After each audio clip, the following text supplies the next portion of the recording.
Hello दोस्तों, स्वागत है आपका फ्रेंड स्टडी सर्किल चैनल में। और दोस्तों, आज के इस वीडियो में हम बात करेंगे उत्तर प्रदेश पुलिस भर्ती बोर्ड की तैयारी को लेकर। क्या कट ऑफ जा सकती है, आपकी तैयारी कैसी होनी चाहिए, क्योंकि समय आपके पास बहुत ही कम है।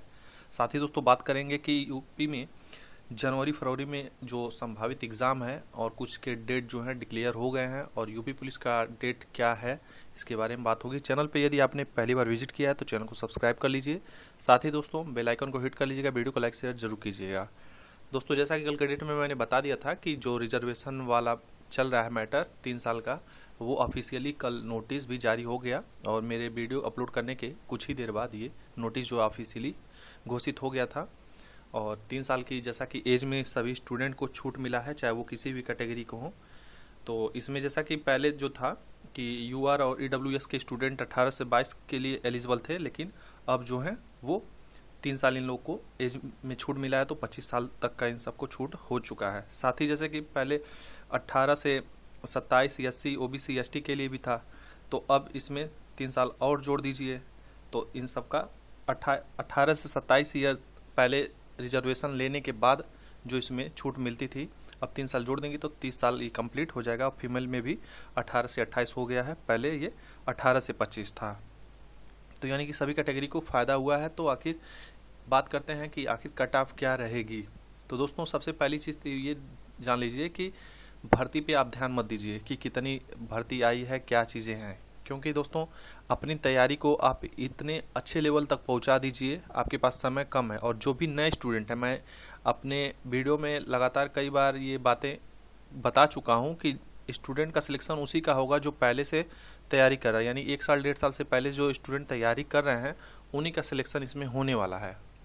क्योंकि दोस्तों जो अब स्टार्ट करेंगे 1 से 2 महीने में, फिर उनका ना सिलेबस कंप्लीट होगा और ना ही कुछ कंप्लीट कर पाएंगे, क्योंकि उन्हें बेसिक चीज़ें पता ही नहीं है। तो जाहिर सी बात है उनकी तैयारी जो है इनकम्प्लीट होगी, और वो अंधाधुन वैसे ही जाकर एग्ज़ाम दे देंगे। तो जो फाइट होगी वो जो 1 साल 2 साल से 3 साल से लगे हुए हैं, 5-5 साल से लगे हुए हैं, या फिर जान ही रहे हैं कि इतनी बेरोजगारी है, और इस बेरोजगारी के दौर में यही चीज़ें चल रही हैं कि कोई भी नौकरी एक मिल जाए। और उत्तर प्रदेश पुलिस कांस्टेबल भर्ती जो है इतने दिन बाद आया है, तो स्टूडेंट जो है अपनी तैयारी बहुत अच्छी पकड़ इसमें बना चुके हैं। तो आपको कट ऑफ पे विशेष रूप से ध्यान न देते हुए ज़्यादा से ज़्यादा क्वेश्चन अटैम्प्ट करेंगे, और वो भी 100% एक्यूरेसी के साथ। यानी कि 150 क्वेश्चन है, तो आप ये मान कर चलिए कि कम से कम आप 120 प्लस अच्छे एक्यूरेसी के साथ, यानी कि 99% एक्यूरेसी के साथ अटैम्प्ट करेंगे, तो आप सेफ जोन मानकर चलिएगा कि आपका सिलेक्शन होगा। दोस्तों, मैं आपको डरवा नहीं रहा हूँ और ना ही आपको कुछ इस तरह की निगेटिव बातें कर रहा हूँ। एक तरह का मैं आपको सजेस्ट कर रहा हूँ कि पहले से आप तैयारी किस तरह से करिए, क्योंकि दोस्तों यदि टारगेट आप बनाएंगे कि 150 में 135 हम करेंगे किसी तरह, तो वहाँ पे 10 क्वेश्चन कम ही मान कर चलिए, 10 से 15 क्वेश्चन 20 क्वेश्चन कम ही मान कर चलिए।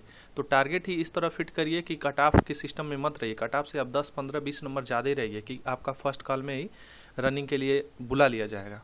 और समय आपके पास बिल्कुल ही नहीं है, क्योंकि मान कर चलिए कि आपके पास 30 10 40 5 45 और 5 दिन और जोड़ लीजिए, तो कितने दिन हैं? 50 दिन है टोटल आपके पास। 50 दिन है, और 50 दिन में मान के चलिए आपको तैयारी जम के करनी है। और इस तरह से यदि सिलेबस आपने कंप्लीट कर लिया है, तो आप इस टाइम मॉक टेस्ट देंगे, और मॉक टेस्ट में किस तरह से प्रोग्रेस आपके हो रहे हैं, इस बात पे आप विशेष ध्यान देंगे। यदि मॉक टेस्ट में जो गलतियां हो रही हैं, जल्दी से उस टॉपिक को कवर करके, और उसे जो भी चीज़ें हैं, जैसे मान लीजिए आप रीजनिंग में पढ़ रहे हैं और आपको सीटिंग अरेंजमेंट या फिर क्लॉक हुआ, कैलेंडर हुआ, जो भी त्रुटि हो रही है कहाँ पे, उस टॉपिक को कवर करिए, और फिर उसमें गलती जो हो रही है उसको सुधार करके और फिर मॉक टेस्ट दीजिए। और दूसरी चीज़, आपको स्पीड भी मेंटेन करना है, क्योंकि 120 मिनट में आपको 150 क्वेश्चन अटेम्प्ट करने हैं। तो देखिए, क्वेश्चन तो सबको आते हैं कि हाँ दे दीजिए क्वेश्चन लगा लेंगे, लेकिन कितनी देर में लगा रहे हैं इस बात पे आप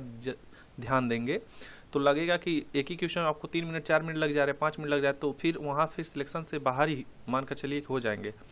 तो आपको स्पीड भी मेंटेन करना है, स्पीड के साथ एक्यूरेसी भी देखना है, और एक लय में चलिए, क्योंकि डेली आप एक टेस्ट यदि देते हैं, तो मान के चलिए यदि 40 दिन में 40 टेस्ट दे लेंगे, और जहाँ से भी आपको टेस्ट मिले उसका फिर एनालिसिस करिए कहाँ पे क्या कमियां हैं, उसको सुधारिए, उस चीज़ को लर्न करिए। जीएस है तो याद कर लीजिए, करंट अफेयर है, और सबसे जो विशेष रूप से ध्यान देने वाली चीज़ है और सेक्शन है, तो आपको हिंदी और रीजनिंग में सेक्शन में और मैथ में, इन सब में आपको पकड़ बनाना है। क्योंकि जीएस दोस्तों कुछ भी पूछ सकता है, हो सकता है ईजी आ जाए तो आप कर ले जाएँ, टफ पूछ दे तो सबकी वहाँ पे हवा टाइट हो जाएगी। तो हिंदी कम से कम और रीजनिंग और मैथ, इन सब पे आप थोड़ा विशेष कमांड करेंगे तो आप अच्छा इसको कर सकते हैं। आपको क्या चीज़ें समझ नहीं आ रही हैं, क्या आपको किस वीक कौन सा पोर्शन आपको वीक लग रहा है, आप कमेंट बॉक्स में ज़रूर बताइए। उसके बारे में एक आइडिया आपको ज़रूर दिया जाएगा जिससे आप उस टॉपिक को कवर कर लें। जैसा कि आपको पता है कि 11 फरवरी को आरओ का पेपर है, और यूपीपी का जो पेपर निर्धारित किया जा रहा है वो 18 फरवरी को ही निर्धारित किया जा रहा है। लेकिन आप 11 फरवरी डेट मानकर तैयारी करेंगे, क्योंकि एक हफ्ते पहले आपको थोड़ा सा अपने आप को इतना मेंटेन कर लेना है कि जिससे आप अच्छे से एग्ज़ाम दे लें। तो 11 फरवरी मान के चलिए कि आपका 11 फरवरी को पेपर है। और जो कट ऑफ जैसा कि मैं यहाँ पे लिखा हूँ 230 से 240, यानी जनरल कैटेगरी तक का ही एक कट ऑफ है। उसके अकॉर्डिंग आप लोग अनुमान लगा सकते हैं। यदि इजी टू मॉडरेट लेवल यदि पूछता है तो कट ऑफ इतना तो कम से कम जाएगा, कम से कम मतलब 230 से 240 जो है, कम से कम इससे ज़्यादा भी जा सकता है।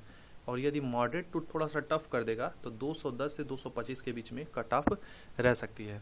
तो आप अपनी तैयारी इस तरह से करिए कि कम से कम आप 115-20 क्वेश्चन एकदम सेफ अटैम्प्ट कीजिए कि हाँ मुझे इतने क्वेश्चन बहुत अच्छे से आ रहे हैं और अच्छे से आप उस टॉपिक को कवर कर चुके हैं। जल्द ही दोस्तों हिंदी का मैं लगभग टॉप 40 क्वेश्चंस का सीरीज चलाने वाला हूं, और हो सकता है कि 1 जनवरी या 2 जनवरी से स्टार्ट कर दूंगा। यदि आप हिंदी पूरा पढ़ चुके हैं तो उस टेस्ट को दीजिएगा और उसके एक्सप्लेनेशन को देखिएगा। मुश्किल से 40 से 45 मिनट का वो वीडियो रहेगा, उससे कम ही में रहेगा। वहाँ से आप उस टॉपिक को कवर कर सकते हैं, और मैं ज़्यादा से ज़्यादा उस टॉपिक में क्वेश्चन को दिखाने के मतलब आपको ज़्यादा से ज़्यादा क्वेश्चन प्रोवाइड करने का कोशिश करूँगा। और हिंदी का मान कर चलिए वहाँ टॉपिक कवर हो जाएगा यदि आप पहले से पढ़े हैं। ऐसा नहीं है कि आप कुछ भी नहीं पढ़े हैं उसी को रट लेंगे तो हो जाएगा, फिर उससे कुछ होने वाला नहीं है। आपको एक बार टॉपिक पढ़ना पड़ेगा। कौन सी बुक पढ़ें, क्या पढ़ें, कुछ भी आइडिया नहीं है तो कमेंट बॉक्स में ज़रूर बताइए। इससे रिलेटेड मैं अलग से हर एक चीज़ का एनालिसिस करके आपको वीडियो अपलोड कर दूंगा। यदि आपके मन में कोई डाउट है तो ज़रूर कमेंट बॉक्स में बताइएगा। आगामी जो एग्ज़ाम होने वाले हैं, 7 जनवरी को एपीएस का पेपर है, यूपी पीसीएस कराएगी, 21 जनवरी को सीटेट का है, 11 फरवरी आरओ का है, और यूपीपी जैसा कि अभी एग्जैक्ट 18 फरवरी बताया जा रहा है। देखिए नोटिस क्या आती है। हालांकि सभी लोग कह रहे हैं कि 18 फरवरी एग्ज़ाम होगा। तो तैयारी के लिए कमर कस लीजिए, और बिल्कुल एकदम आप मान के चलिए कि केवल आप ज़्यादा नहीं, केवल 8 से 9 घंटे डेली पढ़िए, आराम से सारे टॉपिक कवर हो जाएंगे। मेहनत केवल जीएस, आपको मेहनत केवल हिंदी, रीजनिंग और मैथ में करना है। जीएस देखिए दोस्तों, जो बेसिक है वो आपको पता होना चाहिए, और बहुत ज़्यादा उसके लिए उलझिए ना, क्योंकि जीएस में कई टॉपिक हैं। आपको हिस्ट्री पढ़िए, ज्योग्राफी पढ़िए, फिर आप पॉलिटी पढ़िए, तमाम उसमें हैं। तो उससे बचने के लिए आप इन 3 टॉपिक को कवर कर लीजिए, अच्छे स्कोर यहाँ से आप निकाल सकते हैं। मिलते हैं अगले वीडियो में। इससे रिलेटेड कोई भी आपके मन में डाउट हो तो कमेंट बॉक्स में ज़रूर पूछिए। धन्यवाद।